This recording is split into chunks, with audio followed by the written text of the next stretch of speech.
Olá, tudo bem? Seja bem-vindo à nossa videoaula. Hoje vamos falar a respeito do teatro romântico. Porque veja, né, quando a gente fala em romantismo, a gente pensa didaticamente, né, na poesia, didaticamente depois no romance, mas há também o teatro. Então, os três grandes gêneros da literatura, quer dizer, o gênero dramático, o gênero lírico e o gênero narrativo, o gênero épico, ok? Então, na videoaula, vamos tratar sobre esse teatro. Vamos lá? Muito bem, então, com a vinda de Dom João VI ao Brasil, né, em 1808, que teve que vir para cá exatamente por conta das guerras napoleônicas contra as monarquias, houve uma série de reformas aqui no Brasil e construções. O Brasil ainda era uma colônia, depois passou a ser reino, né, reino do Brasil e de Portugal. Muito bem, antes de se tornar um país independente. E aí, entre essas construções ou reformas, nós podemos destacar, por exemplo, o Real Teatro São João. Ficou bonito isso aqui, você viu que riscado aqui deu? Ó, de 1817. Então, o que aconteceu a partir daí? A partir daí se teve um espaço propício para a encenação de peças teatrais. É bem verdade que ainda não se escrevia peça no Brasil, eram peças oriundas da Europa, de autores europeus, ou ingleses, franceses, mesmo portugueses. Então, quer dizer, ainda não havia produção teatral ou produção dramática brasileira. Bom, e aí, com o tempo, escritores brasileiros também sentiram a necessidade, né, de escrever para o público local, falar sobre temas locais. E aí a gente já entra no contexto do próprio romantismo, que, né, conforme se sabe, é um período nacionalista, é um período de construção da identidade nacional. É claro, se a gente for pensar no romantismo como um todo, há mudanças de uma geração para outra. Mas nesse primeiro momento, a ideia era exatamente fazer o quê? Uma, né, produção literária que buscasse a identidade nacional. Por isso, por exemplo, se falar sobre índio, por isso, por exemplo, se falar sobre a vida na corte no Rio de Janeiro, que era a capital naquele momento, né? Continuou.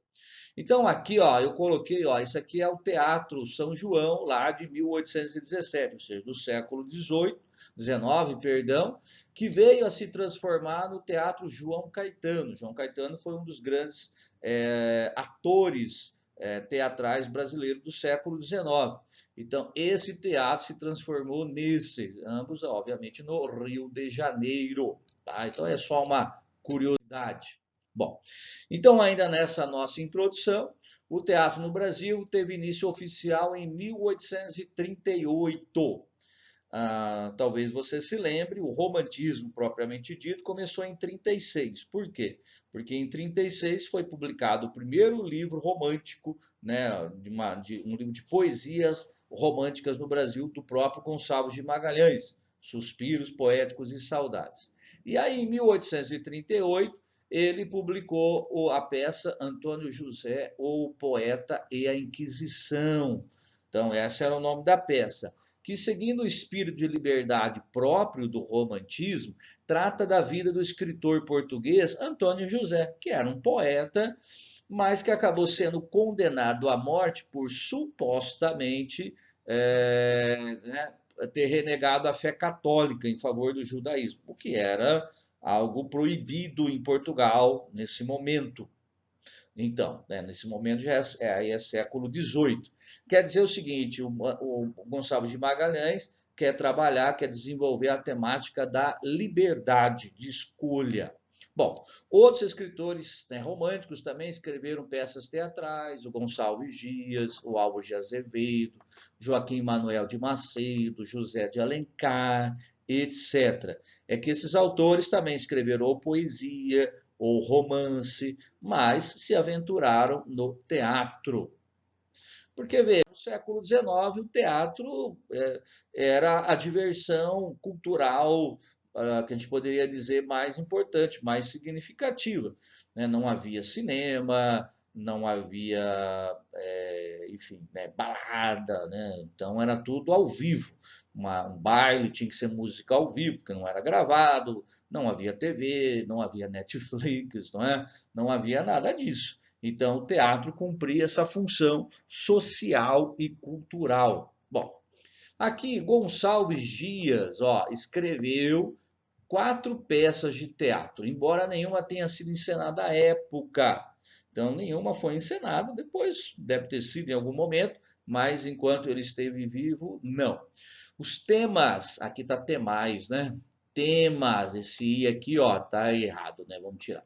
São mais gerais, ó, por isso que ficou com ai, ai, né? Temais gerais, tá? Temas, então, são mais gerais. Os temas do Gonçalves Dias. Não se restringe à questão nacional. Atenção, isso no teatro. Na poesia, obviamente, ele desenvolveu vários textos nacionalistas. Agora, no teatro, não. É interessante, né? Normalmente trata sobre a culpa, o amor, o arrependimento, o dever. Então, veja só os títulos das 4 peças que ele escreveu. Ó, Paticu, Paticu, isso.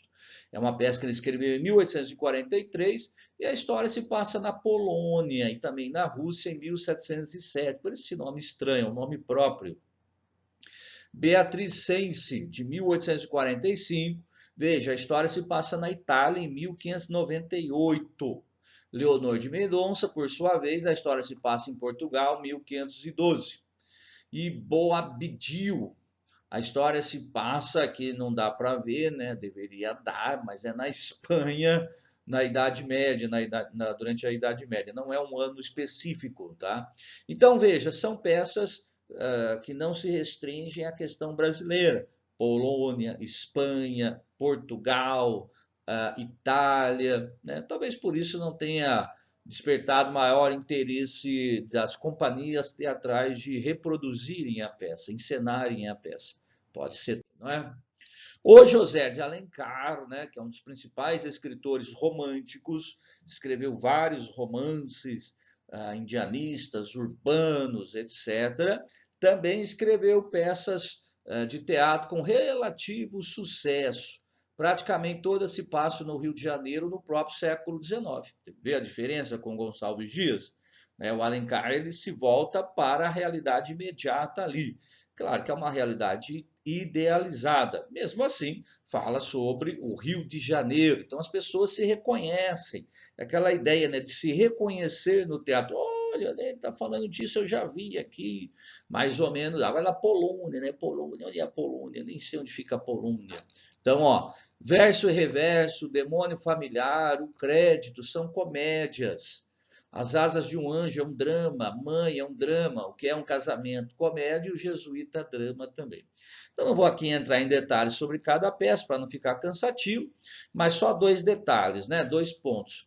O Demônio Familiar é uma peça que já foi, inclusive, selecionada como leitura obrigatória de vestibulares, e fala sobre a escravidão, sobre aquilo que a escravidão pode causar ali na sociedade, mas não é uma peça abolicionista, assim como Mãe. Mãe também é uma peça que fala sobre a escravidão, tá?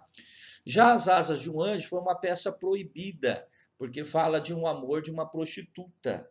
Quer dizer, a mulher que era prostituta acaba se apaixonando e aí tenta se redimir, né, dos seus erros, etc. e tal.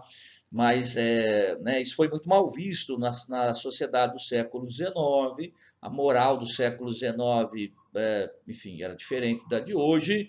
Então, o que acontece? Ela foi proibida. Interessante que depois o Alencar escreveu um romance, Lucila, para falar sobre o mesmo tema. Tá? E o último aqui, o Jesuíta, foi uma peça encomendada para falar sobre a independência do Brasil. E o Alencar acabou escolhendo um tema, na época, considerado errado e fez pouquíssimo sucesso essa peça. Ela causou mais treta, mais polêmica do que propriamente sucesso de público. Então, o Jesuíta fala sobre a independência e coloca como herói nacional, não o Dom Pedro I, mas sim um jesuíta do século XVIII. Então, não caiu bem assim, em relação ao público, tendo essa, digamos, tese, né, essa tese da independência do Brasil. Mas é uma peça que vale a pena ler de qualquer forma. Bom, Por que eu coloquei aqui, ó, mais um teatro, Teatro Ginásio Dramático, onde o Alencar fazia encenar a maioria das suas peças. Foram encenadas nesse teatro, ó, Ginásio Dramático. Bem, bom. Um outro autor romântico importante que escreveu aí poesia pertencente à segunda geração, o Álvaro de Azevedo, escreveu uma peça Macário, ó, tá o capetinha aqui na capa do livro, ó. Ó, o protagonista, que é o Macário, trava um diálogo capita, né, com o Satã, num ambiente soturno e decadente. Soturno é escuro, escuro, tá? Decadente. Então, por isso está aqui o capetinha, né, na capa aqui dessa edição do livro Macário. Tá? O Álvaro de Azevedo é um poeta da segunda geração, e na segunda geração se tratava muito a respeito aí de temas soturnos, temas obscuros, também conhecida como a geração mal do século. Bem, agora, de todos os autores, o grande autor do teatro brasileiro do século XIX é o Martins Pena. Olha aí, ó, Martins Pena. Então, é sobre ele que a gente vai tratar mais aqui, né, nessa videoaula. Ó, de todos os autores, o que de maior sucesso foi, sem dúvida, Martins Pena. E ele viveu apenas 33 anos, ó, a idade de Cristo, né? 33 anos. E escreveu cerca de 30 peças, a maioria de sucesso. Né? Sucesso mesmo, de ser encenada e ficar dias e dias sendo apresentada lá nos teatros, né? No ginásio dramático, ou no São João, ou em qualquer outro teatro que viesse a ter o Rio de Janeiro no século XIX. Então, com o objetivo de serem peças agradáveis, suas obras ridicularizavam vários aspectos da sociedade brasileira. A maior parte é comédia mesmo, como a corrupção, né, de juízes, políticos, autoridades em geral, padres, e a corrupção do dia a dia também, das pessoas comuns, o chamado jeitinho brasileiro, dá um jeito, não tem um jeitinho, né? A troca de favores, né? Uma mão lava a outra, não é isso? A hipocrisia dos juízes, né? Que às vezes mandava lá soltar alguém ou prender alguém de acordo com os interesses pessoais ou de acordo também com o dinheirinho.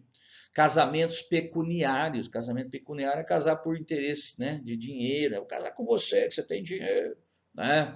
Os textos eram simples, sem aprofundamento psicológico. Então, se você vai ler a peça dele, não tem assim um aprofundamento, é mais a parte externa. O ator representando um tipo social. O juiz, o padre, a comadre, né, o político. Claro, muitos têm nomes, é evidente, mas eles representam tipos sociais. Bom, aqui algumas das peças famosas dele. O Juiz de Paz da Roça, Juiz de Paz, né? Na Roça, na verdade, acho que aqui é na Roça, tá? Não na Roça, da Roça. Os Dois, ou Inglês Maquinista, o Judas no Sábado de Aleluia, Quem Casa Quer Casa, o Noviço. Então, eu vou falar aqui principalmente sobre duas peças. A primeira, o Juiz de Paz, e o Noviço. Veja só. O Juiz de Paz da Roça, né? Então, é da roça mesmo, é que, enfim, de repente pode ser na roça. Apresenta como protagonistas o casal Aninha e José. Mas o rapaz foi convocado para lutar na Revolução Farroupilha, que é lá no Rio Grande do Sul, que havia ali um levante contra a monarquia, contra o império, e se queria fundar ali a república no sul, dos Pampas. Acabou não dando certo, mas a gente sabe que nesse movimento separatista, né, assim, de vez em quando volta lá, vamos separar o sul do Brasil, né, e coisa e tal. Enfim, são ideias, não é? Mas que teve lá a origem exatamente no século XIX. Tá? Mas não vamos falar disso também, não é o objetivo da aula. Para se livrar da guerra, o casal se casa às escondidas. Então José e a Aninha falaram: vamos casar, porque daí não, aí eu posso me livrar da né, da condenação, não, né, exatamente da obrigação de lutar contra os sulistas. Com isso ele fica dispensado da guerra.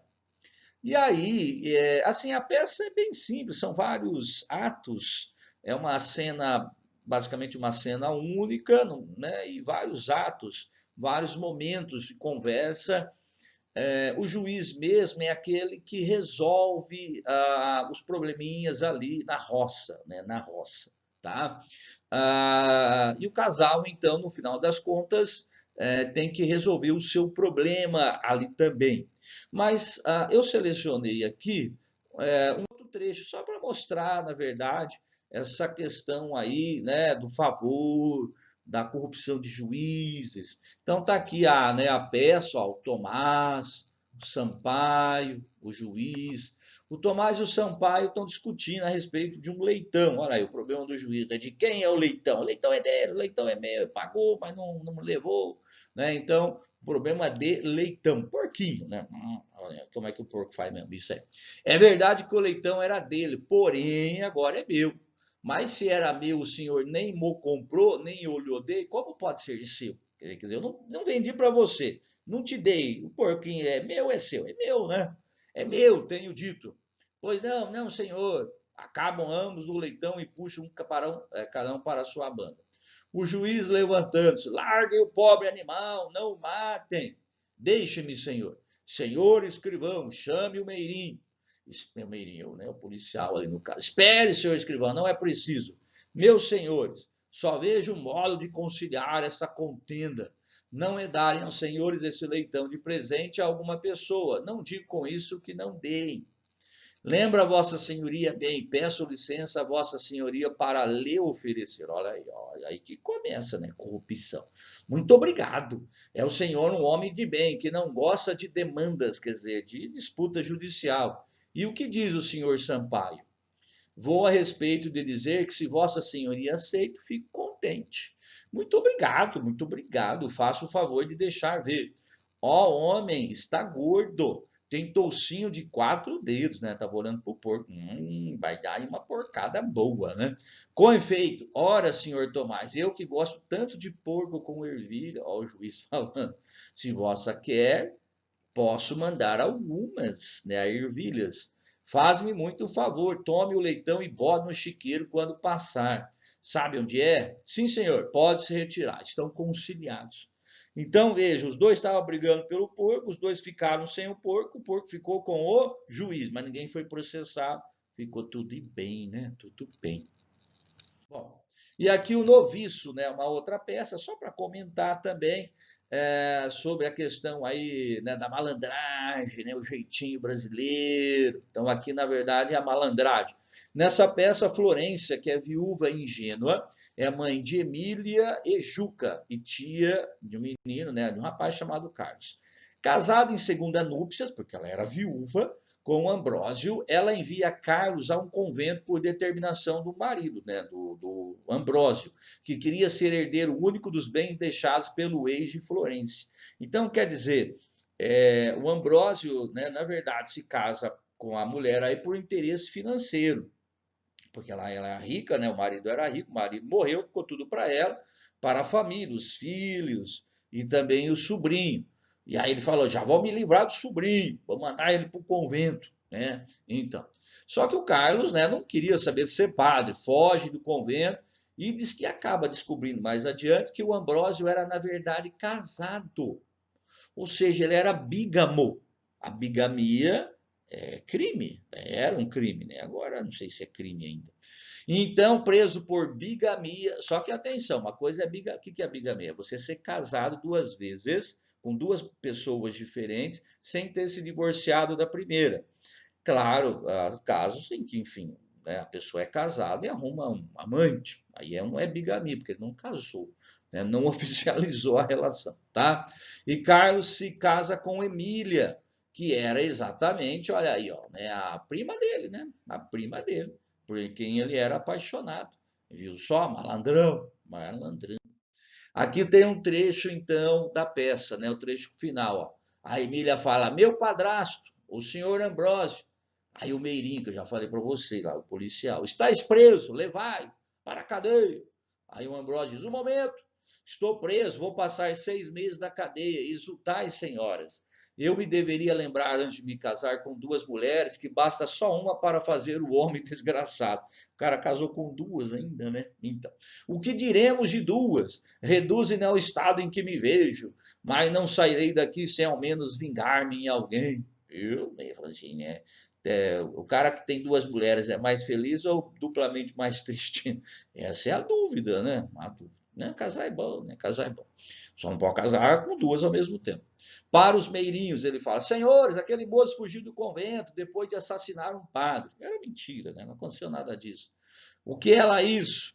Mestre de noviços entra pelo fundo. Senhores, denuncio-vos um criminoso. É verdade que tem aqui uma ordem contra o noviço. Mas aí que termina, não é? Mas não aconteceu nada disso, foi só uma armação mesmo, para o Ambrósio tentar se dar bem no final. Ok? Então, é isto.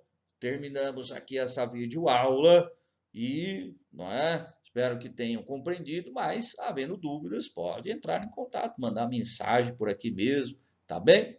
Isso aí, grande abraço, até a próxima.